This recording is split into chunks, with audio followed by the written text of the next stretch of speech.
You're listening to Oh My Health, There Is Hope podcast. When your heart is aching and your world is shaking, don't give up. No, don't give up. Hello and welcome to Oh My Health, There Is Hope, the podcast. I'm your host, Jana, and today we're here with Nate Rifkin. Nate has prospered by combining ancient mystical practices with modern strategies for life. Nate used to be suicidal and drank alcohol every morning.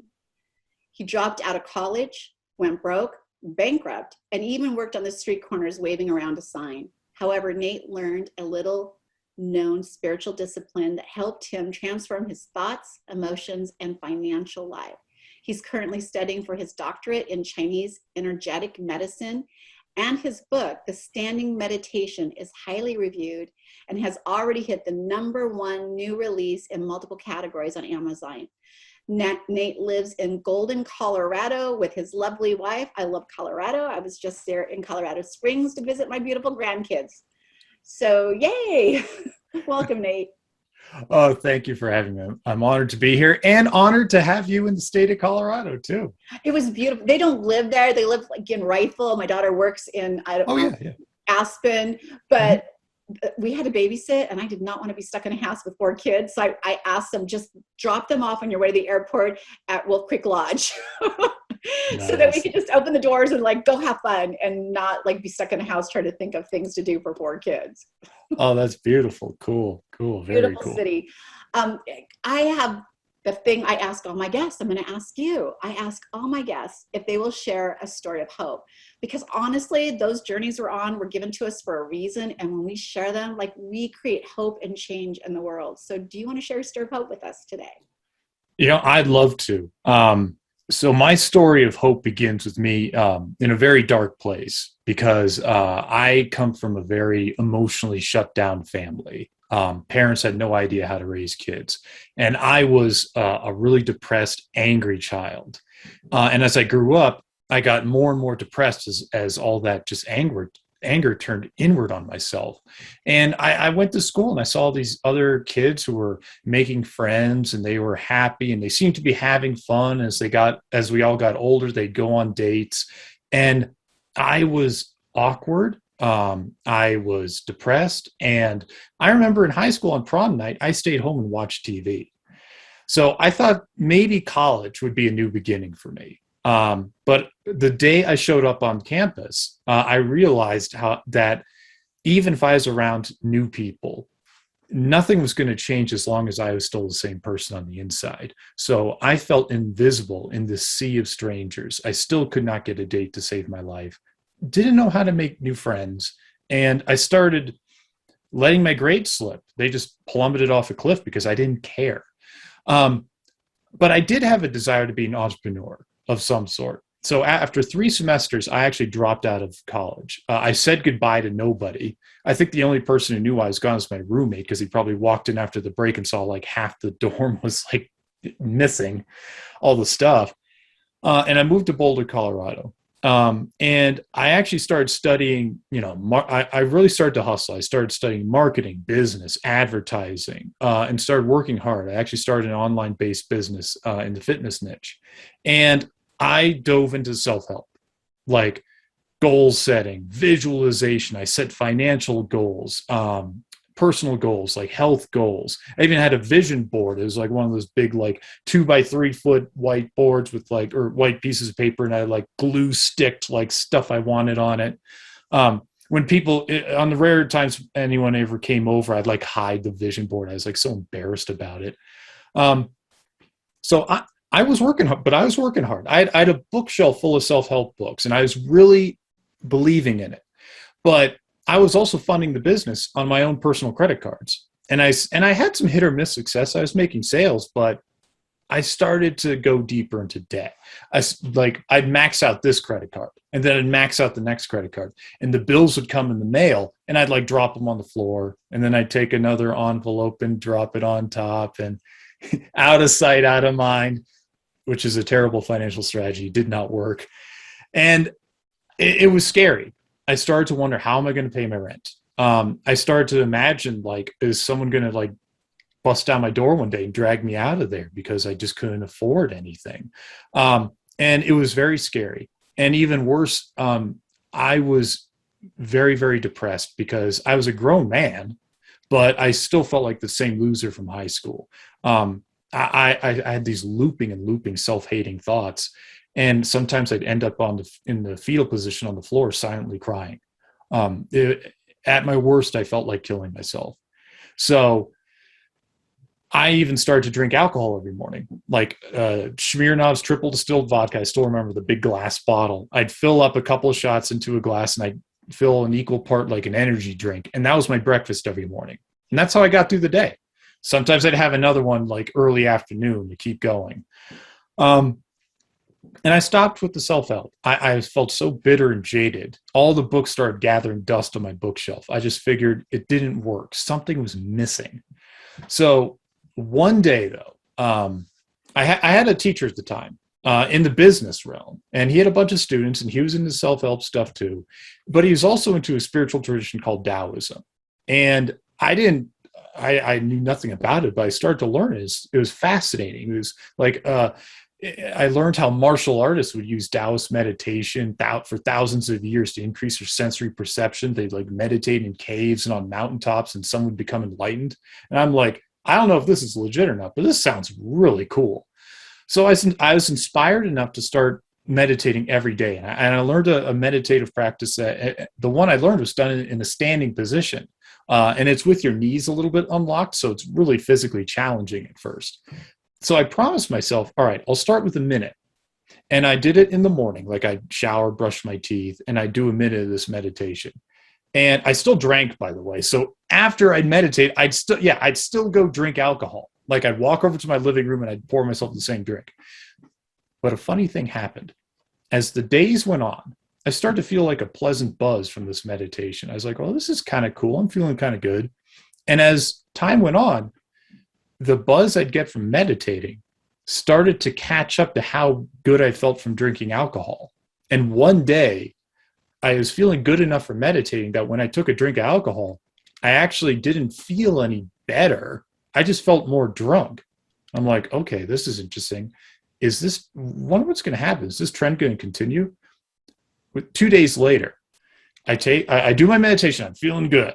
I take a drink of alcohol, and I actually felt a little bit worse because this drinking was only taking me so far, and now it's actually making me feel a bit worse. So I actually stopped drinking the vodka in the morning. It's not like I like cut out alcohol entirely from my life forever, but and this is just what happened to me. But I never touched that bottle again until I poured it down the drain when I moved out of the condo years later. So I'm like, this is really cool. I keep meditating. And a few weeks later, like I run into some people who know me and they're like, hey, Nate, you're looking different. You're looking like more confident. And that's where I realized, aha, this isn't just in my head. And I'm feeling really good. And one evening, I remember it was it was around midnight in springtime. I still remember the crickets outside were like chirping outside my screen door. And I stand up to do some meditation. Now up to like 8 minutes at this point.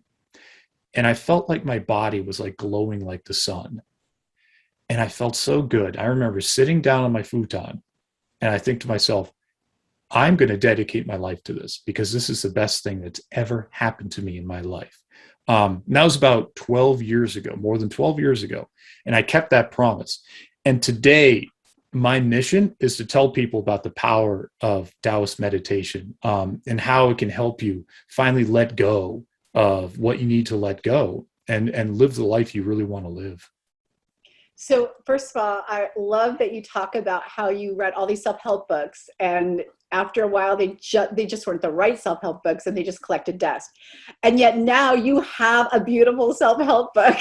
I know, right? One more for the shelf. Don't grab one because when you find the right one, it can literally change your life. Yeah, when you find the right one and when you resonate with it and when you're ready to really embody the knowledge, you know, because that's what it comes down to. You can have stuff on a shelf like I did, but I wasn't in a place where I could really embody it and really and then transform myself with it. Yeah, right on. I also noticed that on the cover of your book, which I think is very unique, that meditation is rooted in the ground, and you're talking about the standing yoga. And I love that. It's like grounding into the earth and pulling that energy out. And that's all my thing. I love grounding. I love pulling the energy from the earth and releasing what I don't need back into it, right? So I love that you have the roots growing out of that. It was a very unique and very cool idea. Oh, cool. Thank you very much. So I first of all, I don't think a lot of people understand the reason we meditate, right? A lot of people think it's just to quiet the mind, and yeah, it helps quiet the mind. And a lot of people think it's just to like release stress or anxiety, or to. I used to use meditation, honestly, in all the wrong ways. It was to like go through the list of things I had to do in the day. So when I was sitting quietly, I was checking off, and it never worked for me that way. But really what meditation is about changing our vibration, changing our frequency and rising that up to meet where we want to be, which is what you found yourself happening to you when you started not drinking in the afternoon and then not drinking in the morning, because you kept raising that vibration in you. Like, I don't know anything about the type of meditation you do. I've never heard of it until you started just talking about it. So maybe you could tell us a little bit about what that is and why it's different. Absolutely. And I love what you say, because it ties in perfectly. So what the Taoists figured out thousands of years ago is that in order to, like you said, raise one's vibration, like we call it like increasing our energy, like, you know, the goal is to like double our energy. The key is to, like you say, ground, to connect with the earth, because the earth is a like unlimited storehouse of energy. It's there and it's ready for us to tap into it. We just have to be able to do it. The way I like to describe it is like, it's like a sink or a shower. The source of water is always there. It's like a geyser. It's ready to flow through, but you have to be able to turn the knob. So meditation is a way to turn that knob. And that's why what worked for me was doing it in a standing position, because your feet and your legs and your body act almost like it's like a plug, an electrical plug that plugs into the socket. And when you stand in a certain way, in fact, you can sit in a certain way, like when you imagine grounding into that earth, that's like plugging in the plug into that electrical socket. So and when you get the energy from the earth, that is how you can start ridding yourself of old emotional gunk and old patterns, and start increasing your energy, increasing your vibration. So yeah. And you know, we use the word meditation, but really it's just about taking the time to find that solitude and being able to do that. I love that. And I think instinctually, in every single one of us, we know we're supposed to be grounding. Like, we can't wait to dig our feet into the sand at the beach, right? I can't wait to go in my yard with my bare feet and just let the sun like saturate me for a few minutes and feel that energy coming. You feel it. It's the craziest thing ever. That's how I used to call my kids. I raised 4 children, and when they were cray-cray, everyone shoes off outside, and I don't know what it was, but them diggling their feet in, they'd start giggling, and I could see they're relaxing, and the sun like just giving them what they needed, and then they'd come in to do their homework, and they were totally different people. And I didn't know anything then about meditation or grounding. It was just what I knew worked for them instinctually. Yeah, that's brilliant. And I can relate, because when I started doing a lot of this stuff, I didn't actually know what was going on. I just know something was working. So yeah, that's brilliant.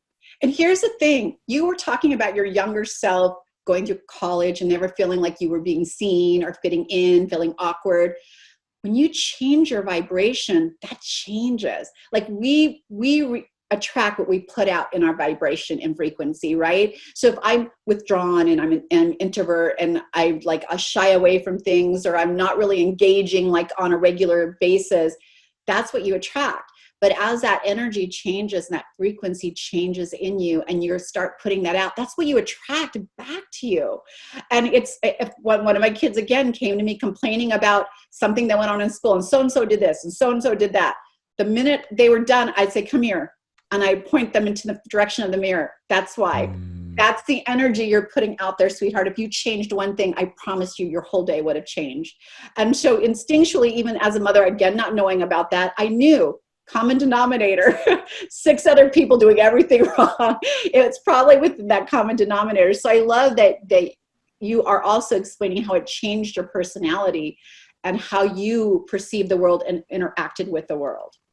Yeah. And I love that you pointed it out, because it can be some of the most frustrating aspects of our lives before we kind of figure this out, but it's also the most powerful. There's a whole wide world out there, and our perspective is always filtered by our preconceived notions. And not only that, but like you said, the vibe that we're sending out, some people are going to resonate with it and others are not. And if we're coming from a place where we have some faulty wiring from our childhood or something like that, the people who are going to resonate with us are going to have similar tendencies, which can be very frustrating, because if we're in a bad spot, we are going to meet abusive people, and sometimes we'll drive away kind people without knowing it. In high school and college, I was surrounded by a sea of people, and there were wonderful people in there, but I never saw them, and they would never see me. You have to go inward first, and then the outer is going to reflect that. And in order to really go inward and transform, you got to connect to that energy and meditate. Yeah. So I want to kind of jump to something completely different, because you said I was able to ask you about this, so I'm dying to. Okay. I know that in your bio, we talk about you like being at the bottom and getting into financial trouble and having to file bankruptcy. And I know there's a lot of people out there who hide that. They don't want to tell anyone they have to do it. It's embarrassing. It's shameful. Here's the thing. The way I see bankruptcy, as long as you're not taking advantage of that system, it's a chance to restart. It's an opportunity for them to say, okay, something didn't work for you and it was all bad, right? Maybe it was your fault, maybe it wasn't, but you probably learned a really great lesson and you can reset. And so tell us what it was like for you having to file a bankruptcy, because you're still pretty young. So I'm assuming you were pretty young when you had to file for bankruptcy. I think I was 26 or 27. And, I'm really glad you asked, because here's me being even more open. Talk about just being open about something. I had to go bankrupt after I discovered the power of meditation. Now, if this were this perfect like Disney movie, it would have been the other way around. But here's the thing, and I think this is important. When you start turning your inner life around, you're still going to face challenges, and it doesn't make you a bad person, and it doesn't necessarily mean you're doing something wrong. It just means you're cleaning house. You're cleaning house on the inside and cleaning house on the outside. So I had a business partnership at the time, and they kicked me out of the business. I found out because one day I woke up and I checked our online software and I was logging in and they changed the passwords on me. I was staring at a screen like, this password doesn't work. And I realized, hit me in the gut. It's like, I realized what happened. All my income dried up, and I was still meditating every morning. And I knew this is cleaning house. I'm changing on the inside, so things are changing on the outside, and it's going to get occasionally pretty scary and chaotic. So yeah, I actually, it got to the point where the payments that I owed on my credit cards were more than I could possibly earn while still paying rent and food. Just mathematically is impossible. So yeah, I filed for bankruptcy, and I remember downtown Denver, I went into the building, sat before a judge. It wasn't like a courtroom. It was more like he was across the table. And I had to raise my hand and swear under oath that I could not pay all this debt. And I remember he was flicking through a binder and turning the pages, and it was my financial like assets. It was everything I owned, which wasn't much. It was all my debt. It was like he could see my whole financial life, and he was judging me. But he extended me grace. He discharged my debt, except for some tax debt. So I didn't even come out of that unscathed. And I remember walking out of that building, and it actually, I did not feel defeated. I felt relieved, because just like you said, I called it, I jokingly, but not so jokingly, call it like a financial baptism. It was clean, start over and start fresh. And And I didn't have to feel ashamed. That's a choice. Instead, it was a new beginning. And it was also a great lesson for me because I realized that even though changing my inner life with meditation was helping me, it was assisting me succeed, it was giving me the opportunity. It wasn't just going to hand me things from life, but it was making me strong enough to go out and get them. So, one of the things you just said, how you did it in reverse, you found meditation and then you filed bankruptcy. Yeah. You see why it happened the way it did? Because the way you left, knowing that you had a fresh new beginning, like if it were the other way around, it probably wouldn't be the case, right? Yeah. So you going through, getting into that good place and then filing bankruptcy because that was your really only option, you were prepared for that. So it happened the way it was supposed to happen. It's pretty cool. Yeah. I know another thing I want to ask, and I kind of ask this for all anyone who comes on the show that's like really into helping with self-help and helping guide people to a better place. I want to know, like, what can they do now? Like, what can I do now? Like, give me a couple things that I can actually take action on right now and start creating a change. Like, I know you just put that baby step forward and it was 1 minute. Like, I did a change for 1 minute. And now look where you are 12 years later, did you say? Yeah. Over 12 years. Incredible. What can we start doing?